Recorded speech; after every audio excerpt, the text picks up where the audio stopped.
warahmatullahi wabarakatuh.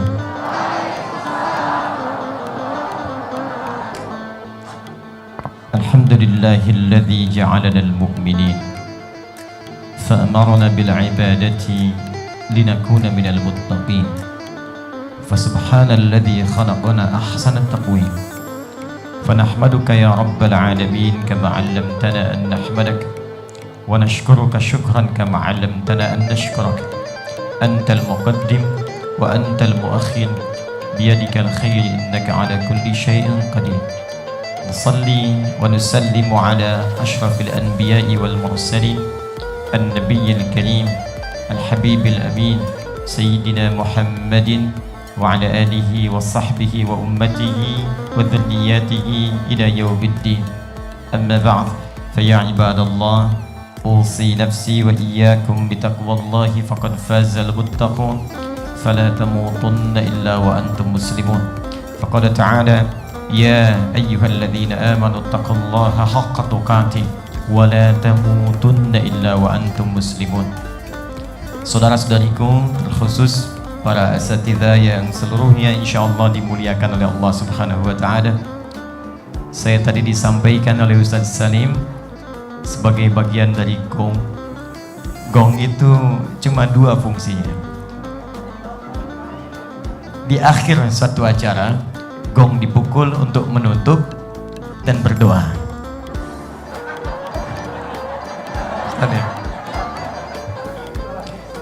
Baik. Jadi saya pikir, tapi biasanya kalau ada sebelum doa ada catatan, itu seringkali disampaikan.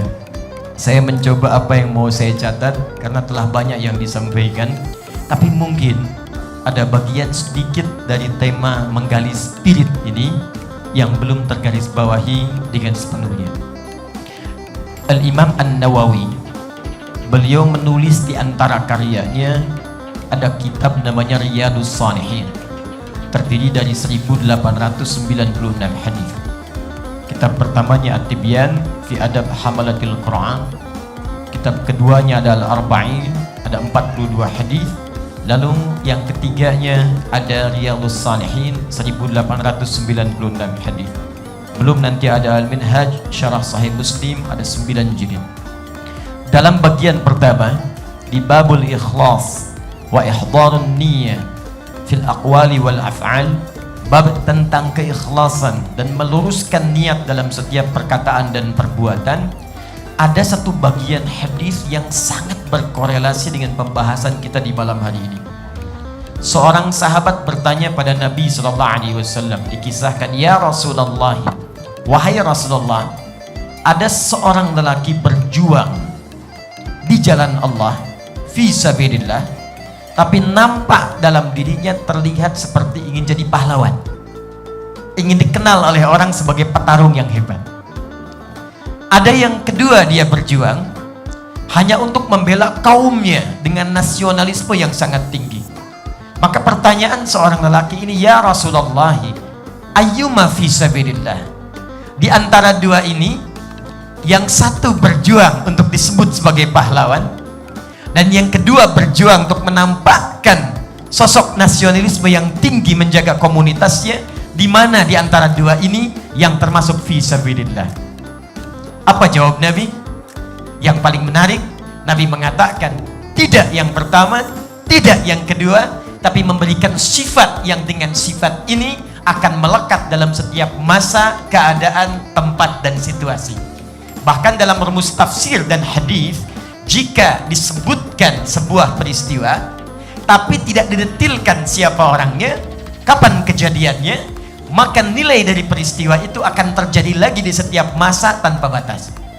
Contoh, kenal Firaun? Bagus. Cuma di Joko Karian ada akhwat kenal Firaun. Alhamdulillah. Saya tadi malam baru dari Al-Irsyad, ada yang kenal terhadap Utsman bin Affan. Masih agak lumayan saya pikir, di sini Firaun. Allah ya adil. Baik, Firaun itu sejahat-jahatnya Firaun, seburuk-buruknya Firaun, tapi ternyata yang menarik tidak pernah disebutkan nama aslinya. Disebutkan gelarnya Faraoh. Bahasa Arabnya Fir'aun, Raja Mesir. Zalimnya luar biasa. Mengaku Tuhan, ana rabbukumul a'la. Saya Tuhan kalian yang paling hebat. Orang sekarang zaman modern, sehebat-hebatnya paling banter ngaku nabi. Anda bayangkan. Saya diskusi dengan MUI Jawa Barat. Di Jawa Barat itu Ustaz Salim, itu setiap bulan ada nabi baru Ustaz Salim. Setiap bulan. Dulu AM pelatih bulu tangkis pergi ke Bogor, pulang-pulang ngaku dapat wahyu. Tanya polisi, kenapa Anda mengaku nabi?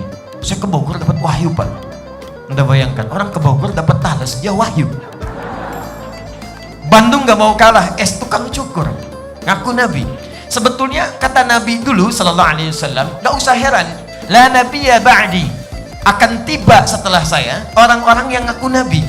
Begitu mereka mengaku, rumusnya gampang, lah pakai nafi aja, sudah gak usah diakui. Rumusnya gampang, cuman persoalannya bukan karena ditolaknya, setiap ada yang ngaku ada pengikutnya. Itu masalahnya. Jakarta gak mau kalah, ini mungkin tingkat agak sedikit naik levelnya. Karena ibu kota negara, LE naik level, malaikat. Betul, dulu minta izin pada gubernur yang terdahulu mendaratkan malaikat Jibril di Monas. Masya Allah. Tangkap polisi. Polisi kita luar biasa, jangankan teroris, malaikat tangkap tuh.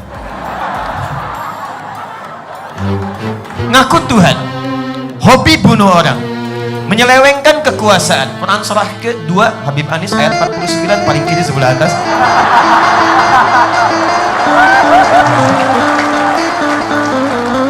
Yudzabbihuna abna'akum wa yastahyuna nisa'akum. Hobinya bunuh orang. Dahsyatnya luar biasa. Mendampingi setiap perempuan yang mengandung. Lahir perempuan bebas, laki-laki eksekusi. Kalimatnya menggunakan zabaha. Jadi ada zabaha, ada nahara, itu beda. Kalau nahara sembelih, hewannya tidak dijatuhkan. Inna a'tainakal fasalli li rabbika wanhar. Wanhar di sini unta. Kalau Anda punya kemampuan yang luar biasa, rizki datang berlimpah, maka berkurban dengan level yang paling tinggi. Dicontohkan oleh Nabi dengan unta, karena itu hewan terbaik yang dikorbankan. Kenapa menggunakan nahara? Karena unta disembelih, tidak dijatuhkan dulu. Tapi kalau zabaha, jatuhkan hewannya, baru kemudian disembelih. Idza dzabhtum fa ahsinudz dzibhah.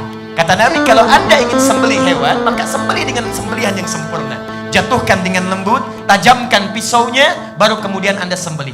Kalau kalimatnya menggunakan tasydid, dzabbaha yudzabbihu, artinya menggorok-gorok, bukan sekali kemudian sembelihan, digorok-gorok. Kalau pakai fi'il mudhari, ya yudzabbih, artinya itu jadi kebiasaan untuk menggorok. Kalau pakai waw dan nun di ujungnya, artinya bukan 1-2 orang, tapi seluruhnya pasukan diperintahkan. Yudzabbihuna abna'akum.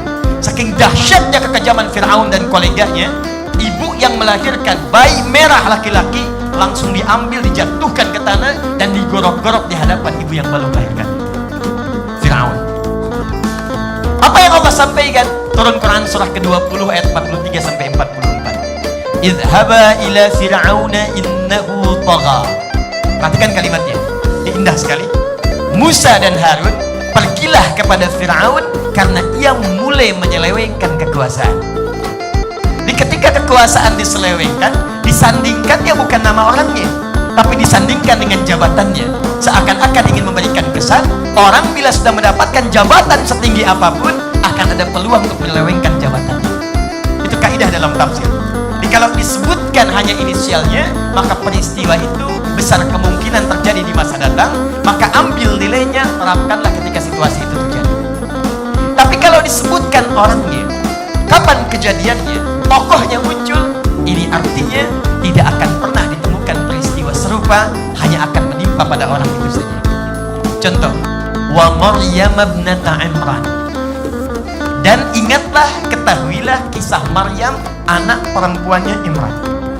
Perhatikan, disebutkan namanya plus keturunannya, binti Imran. Kenapa disebutkan sampai dengan nasabnya? Karena Maryam mengalami peristiwa langsung yang tidak akan pernah dialami oleh perempuan-perempuan yang setelahnya. Karena itu diksi Qur'annya sangat detail. Perhatikan kalimat Qur'annya, walam yamsasni bashar, dan aku tidak pernah disentuh laki-laki manapun. Bisa mengandung, melahirkan, tanpa disentuh laki-laki manapun, itu cuma Maryam. Kalau yang lahir tanpa bapak, banyak. Saya juga Maryam, bisa mengandung, melahirkan. Maryam binti apa? Binti Asep. Karena itu disebutkan orangnya, bintinya. Kembali ke hadis Nabi tadi, tidak disebutkan siapa orangnya, tidak disebutkan kapan kejadiannya. Ini ingin memberikan pesan tentang delay yang harus kita kembangkan di masa-masa tanpa batas berikut. Kata Nabi, perhatikan kalimatnya, man qatala litakuna kalimatullahi hiyal ulya fa huwa fi sabilillah. Ini yang belum kita garis bawahi. Sungguh, kata Nabi, pahlawan sejati itu orang yang berjuang di jalan Allah itu. Pahlawan sejati itu ialah orang yang meniatkan semua perjuangannya hanya untuk mendapatkan ridha Allah Subhanahu wa ta'ala. Karena itu, ketika banyak orang berbicara tentang pahlawan, Nabi memberikan garis. Dan garis itulah yang diteruskan oleh sahabat, oleh tabi'in, sampai dengan datang tibanya masa Pangeran Diponegoro. Semua punya batas yang terus diperjuangkan sampai dalam perjuangan merebut kekuasaan, sampai terwujudnya negara kesatuan Republik Indonesia. Jadi kaidahnya, tidak ada para ulama kita, tidak ada para pejuang kita yang ketika mempertaruhkan nyawanya, darahnya, keringatnya, waktunya, tenaganya, bukan sekedar untuk mendapatkan gelar pahlawan semata. Itu jauh dari gambarannya. Yang paling penting, bagaimana Allah ridho dengan apa yang akan diperjuangkan itu. Saya beri contoh. Tadi Ustaz Felix menyebutkan Profesor Ahmad Mansur Suryanegara. Beliau punya buku Api Sejarah. Di jilid yang pertama, cetakan tahun 2013, halaman 159, Habib Anis. Ya. Paragraf 3, posisi paling kanan sebelah bawah.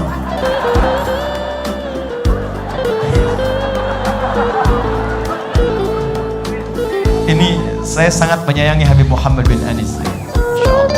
Anis dari kata al-ins, saya pernah sampaikan saat di Jakarta, dari kata anusa, akarnya al-ins, disebutkan 18 kali dalam Al-Quran.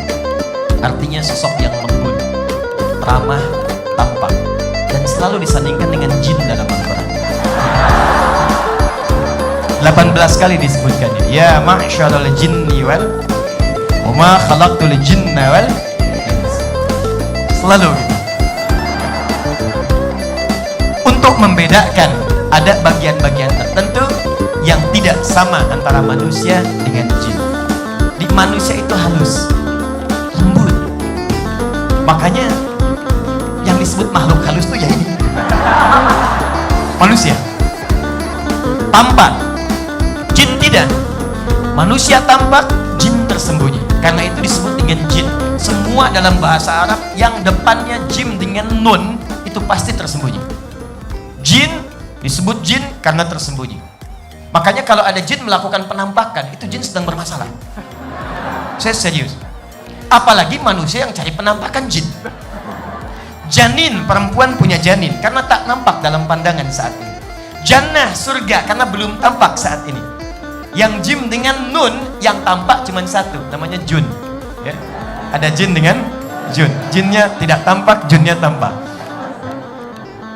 Saya cukupkan sebentar, saya balik lagi. Ada 5 orang, saya ingin kembali pada dasar yang tadi, sedang melakukan rapat besar di Tanah Abang, Krukut. Kelimanya habaib, keturunan Nabi SAW. Ada Habib Abdurrahman, Habib Syahan, Habib Abdullah, dan yang lainnya. Itu mereka berkumpul di hari Senin Kliwon, tanggal 17 April tahun 1905. Berkumpul meniatkan sebagai ibadah. Goalnya apa? Goalnya adalah bagaimana dengan perkumpulan ini kita niatkan sebagai ibadah, terwujudnya satu negara yang dengan itu Allah memberikan ridho di dalamnya. Maka kemudian dirapatkan, didirikanlah apa yang disebut dengan Jamiatul Khair, yang kelak nanti di antara peserta pertemuan ini kemudian nanti akan dituliskan dalam riwayat catatan negara kita sebagai pahlawan nasional. 6 tahun kemudian, 1911, diwujudkanlah rencana itu. Datang Syekh Ahmad Surkati, berkumpul kemudian termasuk yang dari Kauman Merapat, Yogyakarta, datang ke Jakarta. Dialah Muhammad Darwish, Syekh Muhammad Darwish, yang nanti berguru kepada Syekh Ahmad Khatib Al-Minangkabawi dan pulang menjadi Kiai Haji Ahmad Dahlan bin Kiai Haji Abu Bakar bin Kiai Ilyas bin Kiai Sulaiman bin Demang Jurang Juru Kapindo bin Demang Jurang Juru Sapisan bin Kiai Gerbek bin Maulana Ishaq min Jili Ali Zainal Al-Akbar min Jili Ali Zainal Abidin, keturunan Al-Husain adik Al-Hasan, anaknya Ali bin Abi Thalib radhiyallahu taala anhu, suami dari Fatimah Az-Zahra binti Muhammadin sallallahu alaihi wasallam, bin Abdullah bin Abdul Muttalib bin Hashim bin Abdul Manaf bin Qusay bin Murrah bin Kilab bin Ka'ab bin Ghalib bin Fihr bin Malik bin Nadar bin Kinana bin Khuzaimah bin Mudrika bin Ilyas bin Nizar bin Mudar bin Ma'ad bin Adnan bin Addi bin Adri bin Muqawwam bin Nahur bin Tarikh bin Ya'rub bin Yasjub bin Nabit bin Ismail alaihissalam bin Ibrahim alaihissalam bin Azar bin Nahur bin Abir bin Kinan bin Arfahshad bin Sam bin Nuh alaihissalam bin Mikhlail Matushala bin Kinan bin Anwas bin Thith bin Adam alaihissalam. Coba diulangi.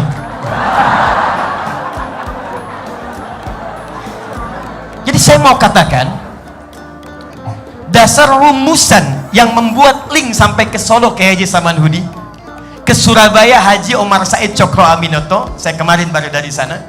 Itu siapa yang merumuskan itu semua sampai lahirnya kemudian yang tidak bisa dicapai dengan 300 tahun lebih, kemudian berkurang nolnya dengan pertemuan itu hanya 34 tahun, tercapailah kemudian kemerdekaan, proklamasi kemerdekaan Negara Kesatuan Republik Indonesia yang disampaikan di Jalan Pegangsaan Timur itu selalu disebutkan nomor 56.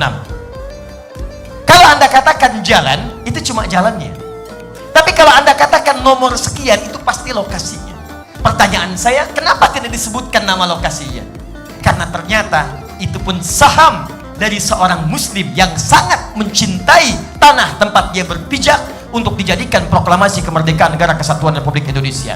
Dialah Syekh Faraj bin Marta, mewakafkan rumahnya.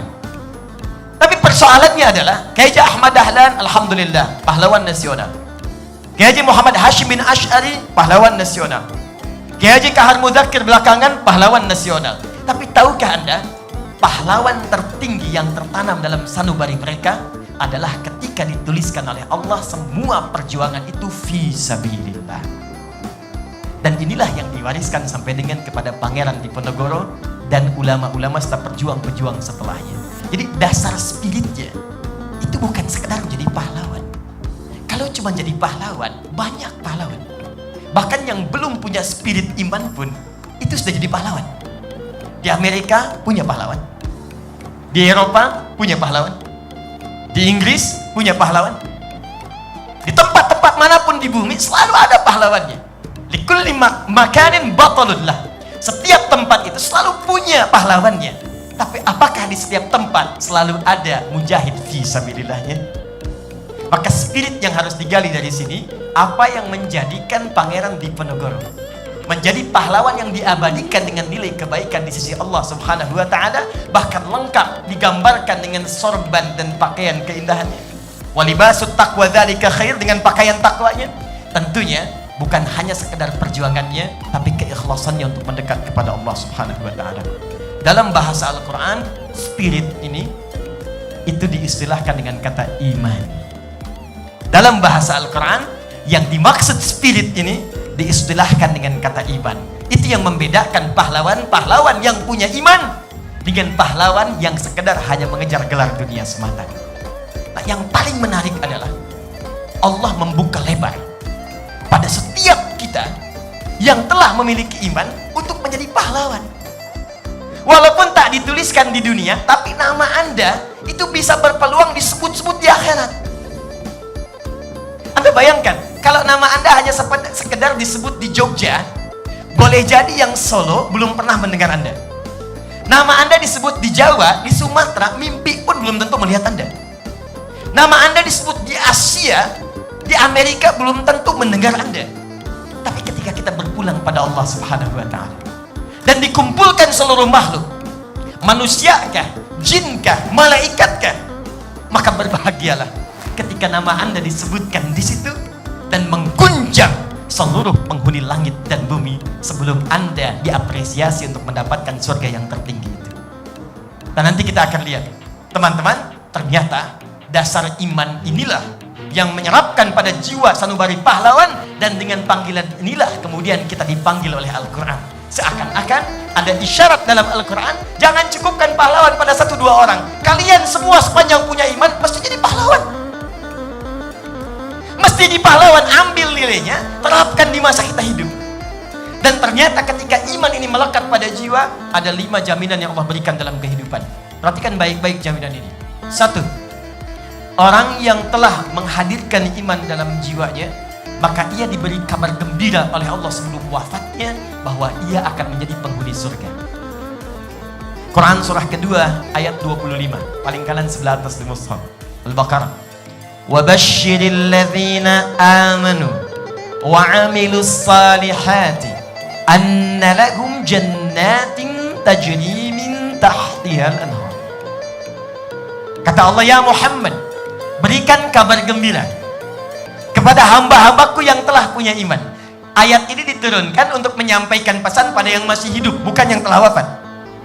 Ingat bedanya. Kalau yang telah wafat, itu biasanya redaksi Qur'annya istabsyara, yastabsyiru. Tapi kalau masih hidup, basyara yubasyiru. Quran surah ketiga ayat 169. Ada orang wafat pahlawan, dituliskan di langit, fi sabilillah, maka saat masuk ke alam kuburnya, kata Allah, dia diberikan kehidupan yang lebih indah dibandingkan dengan alam dunia. Wala tahsabanna alladhina qutilu fi sabilillahi amwata bal ahya'un 'inda rabbihim yurzaqun farihina bima atahumullahu min fadli wa yastabshiruna billadzina lam yalhaqu bihim min khalfihim alla khaufun 'alaihim wa lahum yahzanun. Saking nikmatnya ini, kata Allah, saking gembiranya, mereka akan mengabarkan pada generasi yang belum menyusul mereka, yang ada yang menangisinya, ada yang meratapinya. Kata mereka, kalian gak usah nangis, kalian gak usah sedih. Kalau tahu keindahan di sini, kalau bisa cepat nyusul ke sini. Di sini lebih enak dibandingkan kalian. Ayat ini selalu ditanamkan pada bocah-bocah Palestina, anak kecil. Datang satu orang, kisah nyata, pendongeng Indonesia untuk menghibur, dongeng Islam yang terambil dari Al-Quran. Ketika disebutkan ada seorang dari Indonesia akan mengajar, maka anak-anak TK Palestina 150 orang duduk rapi berbaris menunggu. Ketika datang siap mendengarkan, pendongeng mengatakan, siapa yang ingin menjadi presiden? Tidak ada yang angkat tangan. Masya Allah. Siapa yang ingin jadi dokter? Sebagian perempuan malu-malu mengangkat tangan. Siapa yang ingin jadi pemain bola? Laki-laki sedikit mengangkat tangan. Perhatikan, ketika disampaikan, siapa yang ingin jadi mujahid fi sabilillah dan syuhada? Allahu Akbar. Tidak ada yang angkat tangan, tapi semua mengepalkan tangannya dan berdiri, anak TK, dan mengatakan, nahnu syuhada, nahnu syuhada, nahnu syuhada. Kami akan jadi syuhada, kami mujahid fi sabilillah, kami akan wafat duluan, saya akan nyusul ayah saya akan nyusul kakak saya akan nyusul paman saya. Mujahid fi sabilillah. Tidak ada satupun yang wafat di sana. Keluarganya menangisi dengan air mata, tapi mereka akan membawa manisan dan datang kepada tetangganya mengatakan, saudaraku sudah pergi duluan, mudah-mudahan aku bisa menyusulnya dengan kenikmatan yang lebih daripada manisan ini. Ayat ini hadir dalam jiwa mereka. Ayatnya bukan sekedar bacaannya. 1. Tapi yang paling indah, ketika kita masih hidup belum wafat, ayatnya turun menggunakan diksi yang berbeda. Kata Allah, Muhammad, berikan kabar gembira pada orang yang telah punya iman. Dan kalimatnya menggunakan alladzina, disebutkan 1080 kali dalam Al-Quran. Di ilmu Nahu, alladzina itu disebut ismun mausulun, yadullu alal jam'il amiyah. Ya, kata sambung menunjuk kadang objek tanpa batas. Jadi bisa besar, kecil, tua, muda, lelaki, perempuan, kaya, cukup. Kata Allah, aku tak peduli sepanjang kau ada iman dalam jiwamu, kemudian ditopang dengan amal soleh, imanmu mendorong engkau untuk berbuat kebaikan dalam hidup, maka aku berikan kabar gembira, telah aku siapkan aneka ragam surga untuk engkau pilih saat engkau masuk ke dalamnya. Jadi ternyata ketika Allah meminta kita beriman, bukan ingin memberikan beban, tapi untuk mengangkat Anda supaya menikmati keindahan ternikmat saat di surga, pahlawan akhirat. Iman menjadikan kita dengan izin Allah diberikan setengah dari kunci surga, pahlawan akhirat. Pilih mana? Pilih mana? Sukses dunia, fakir akhirat, atau fakir dunia, sukses akhirat? Ya, selalu begitu. Di antara dua pilihan yang sulit selalu ada yang ketiga, ya. Pilih mana? Kaya tapi gelisah atau miskin tapi tenang? Kaya tapi tenang. Nah, udah. Oke. Jadi yang paling tinggi itu puncaknya di atas. Dua, perhatikan baik-baik. Kenapa Allah tanamkan iman dalam jiwa kita? Kata Allah, hei beriman, beriman, beriman. Ketika iman sudah sampai kepada jiwa, maka turunlah kemudian keterangan di Quran surah ke-48 ayat yang keempat. Huwallazi anzala as-sakinata fi qulubil mu'minin liyazdadu imanan ma'a imani. Perhatikan cara menerjemahkannya. Dialah Allah yang akan menurunkan ketenangan pada jiwa-jiwa orang beriman, supaya dengan tenang itu saat dia beriman, dia yakin imannya itulah sesungguhnya yang mendekatkan dia dengan ketenangan itu. Kalau bahasa singkatnya, orang beriman itu pasti tenang. Orang beriman itu jauh dari kegelisahan. Jadi ketika Anda diminta beriman, ketika pahlawan-pahlawan kita berusaha berjuang dengan keimanan, Pangeran Diponegoro kah, yang dulu kah, yang kini kah, salah satu harapannya adalah Allah memberikan ketenangan pada jiwa mereka. Makanya ketika seorang mujahid fisabilillah wafat, dan kemudian terjadi dialog, apa yang kau inginkan aku berikan? Kata syahid itu, ya Allah, tolong hidupkan lagi aku, saya ingin syahid sekali lagi. Dihidupkan lagi, ya Allah, saya ingin syahid sekali lagi. Kalaupun diberikan, dia akan meminta yang sama karena mendapatkan ketenangan dalam jiwanya. Tiga, saya agak cepat. Orang yang mendapatkan kenikmatan iman dalam dirinya, maka Allah akan jamin segala keamanan dalam tiga dimensi hidupnya. Satu dunia, dua alam kubur, tiga akhirat. Ayatnya ditemukan di Quran surah ke-6 ayat 82. Alladzina amanu wa lam yalbisu imanahum bizulmin ulaika lahumul amnu wa hum muhtadun. Orang-orang kalau beriman imannya benar dan tidak mencampur adukan dengan keburukan, maka kami akan jamin hidupnya akan tentram dan jauh dari kegelisahan, serta kami berikan kemudahan dalam setiap petunjuk hidupnya. 4, saya cepat. Orang yang kalau benar-benar beriman, langsung turun kemudian satu surah di ayat pertamanya akan menjamin semua kegiatannya sukses dan bahagia yang dilakukan. Quran surah ke-23 ayat yang pertama. Perhatikan bunyi ayatnya. Qad aflahal mu'minun. Qad aflahal mu'minun. Qad harufnya tahqiq, menjamin kepastian. Kata Allah, kalau ada orang benar-benar beriman terpancar dalam jiwanya, maka aku jamin hidupnya pasti akan bahagia. Biar dia kuliah, pelajarannya bahagia. Di kampus, dia bahagia. Di rumah tangga, dia bahagia. Di kantor, dia bahagia. Dan yang terakhir, ini yang paling dahsyat.